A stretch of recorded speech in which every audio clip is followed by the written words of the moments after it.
Уважаемые судебные коллеги, к большому сожалению, мне непонятно, я буду все время об этом повторять, что вы, когда зашли в зал совещания, вспомнили мои слова. Почему вы не допустили сюда прессу или, по крайней мере, видеокамеру? Это абсолютно несправедливо. Я хочу, чтобы вы мои слова вспомнили. Второе. Я 23 дня провел в СИЗО ГКМБ. Никому из вас не желаю там сидеть. Один Всевышний знает, что будет в будущем. Ни один раз меня не вызвали на допрос. Ни один раз. Bir de жолу чакырган жок допрос. Bir жолу сурап өтүшкөн жок. 23 дня я сижу там. Что я там делаю? Меня обвиняют о том, что высшее политическое руководство Кыргызской республики из корыстных, неизменных побуждений, попрекая интересам страны, народа Кыргызстана, вступило в преступный сговор с отдельными представителями Синтеры Голпи, это прокуратура. С кем я вступил в сговор? Вы bir доказательстволар барбы? Bir чакырып следственное мероприятие өткізбейсіңдер? Кумтором же управляете уже сейчас. Как я мог вступить, когда я у них отобрал 16 300 гектаров? Уважаемые судебные коллеги, приведите хоть один пример. Я, как премьер-министр, увеличил количество совета директоров кыргызской стороны на 3 человека. Было 2, на 3 человека. Вы знаете, количество увеличения совета директоров, это ведет контроль над компанией. Это лично мною сделано.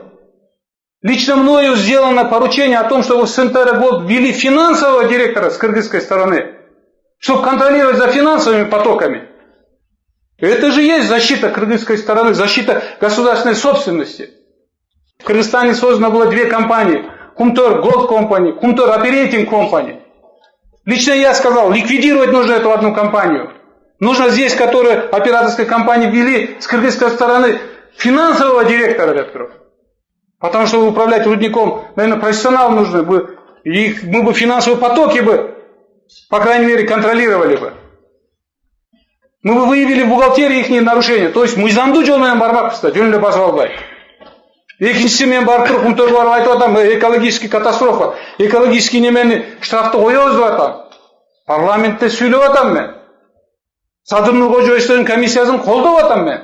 Комиссиянын чечимин окубайсыңарбы? Эң ылдыйкы жагын окусаңар, ада жазылып атат. Надо нанять аудиторскую компанию, провести аудит этой компании деп атат.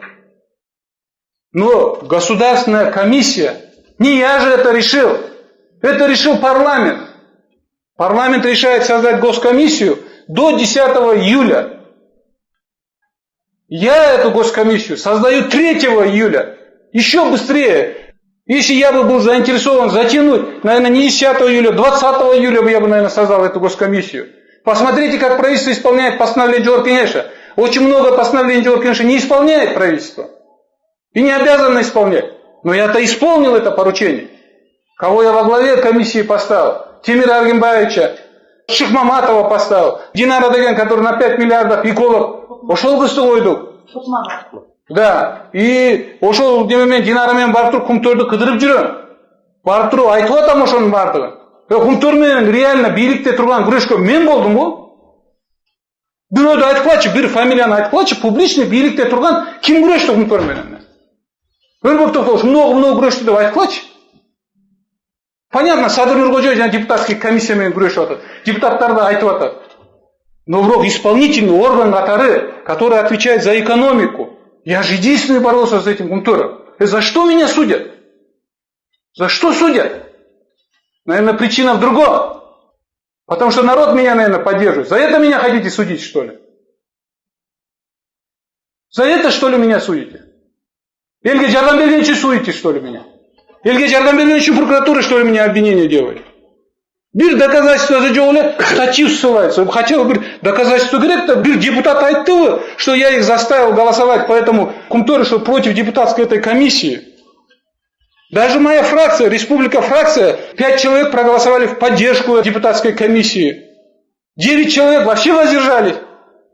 Только 7 человек против проголосовали. Неужели я как премьер-министр, тогда имея полномочия, властные полномочия, фракциям айтсам барды алып бермек-то? Кантип депутаттарга сговорга кирем, когда они меня через 1,5 месяца разваливают коалицию и меня отправляют в отставку. Ал Кумтордун жетекчилерин заставить этип туруп Жанагы айылдарды кыдырганда, аялдарга барганда дайыма айтчы, силер билесиңер, 2010-жылы мен шайлоого чыкканда айтчы, деметейин десе кредиттердин баасы кымбаттап туруп. Ошондо биз программабызда айтканбыз, 7%дан кредит беребиз деп туруп. Ошондо 7%дан кредит берип атканда мага айылдагылар айткан, жанагы байлар эле алып коюп атат, банктар залогду коюп, 100 миң сом алам десең 200 миң сом, айылда 200 миң сомдук залогдор жок дегенде. Ошонун үнүн угуп, биздин укугубуз жок, аларга жардам бербегенге деп туруп. Ар бир адамдын шарты ар кандай болуп калышы мүмкүн. Жанагы кумтөрдү мажбур кылып, бул элдин акчасы деп туруп, жана Ала Тоо финансты 100% мамлекеттик компанияны 987 миллион сомду ага түшүргүзүп, 10 майдан баштап 9 сентябрга чейин мен 31 августта кеттим. Алар 13,5 миң кишиге бериптир. 13.526 адамга берген. 7%дан залогу жок. Залогу жок алган ошо кредитти. Ага жанагы кредитный советти түзгөнбүз айылдагылар. Ошолор болсо коррупция болбосун, ошол алсын деп туруп ошо кредитный советте ошо жана айылдыктар айткандар алган. Жанагы микрофинансовый компания жетекчилери эмес. Микрофинансовый компанияда совет түзүлгөн атайын, бир киши башкарбасын деп туруп. Анан кийин мен кеткенден кийин бул акчанын баарын кайрып алгандан кийин келип рискиге салып койду. Жашоо өзгөрдүбү? Ушул 9 жылда мен эсептеп көрдүм. 240 миң адамдын жашоо өзгөрмөк экен ушуларды алганда. Айткылачы казыр бир организациядан бир залогу жок ала аласыңарбы бир нерсени? Урматтуу соттун мүчөлөрү, урматтуу прокурорлор, эмнеси туура эмес? Мажбур кылып туруп 987 миллионду кумтөрдөн алып атсам ошолор мени жакшы көрөбү? Будан тышкары далил. Мен болсо ошо премьер болуп иштеп турган учурда ошол кумтөр 30%га производствосун азайтып туруп, ВВПда выпадение болсун, Бабановду кетириш керек туруп, ошондой кадамдар болгон ошондой. А силер мени азыр кумтөргө жабыштырып атасыңар. Тилекке каршы силер билесиңер, мага иштегенге мүмкүнчүлүк бербеди. Жаңы жылга чейин иштегенде ушу 70% кыргызстандык болмок. Кыргызстандык болмок. Судебный процесстери жок, немеси жок. Доказательство менен. Мындай беспредел менен эч нерсе бүтпөйт. Муну беспредел уланып берсе эч нерсе оңолбойт. Кыргызды талай берсе мамлекет оңолбойт. Кыргызды соттой берсе мыйзамсыз эч нерсе оңолбойт. Чындыгы акыкатта болуш керек да. Каерден акыкат иштейбиз? Балким Алла Таалам атайын ушуну көрсүн.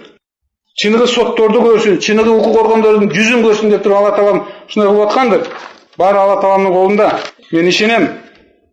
Менин жакшы көргөн кыргыз элим чындыкты сөзсүз билет деп туруп. Урматтуу соттор, азыр болсо билем силер мени актап бере албайсыңар. Бирок үйгө чыгарганга силердин укугуңар бар да.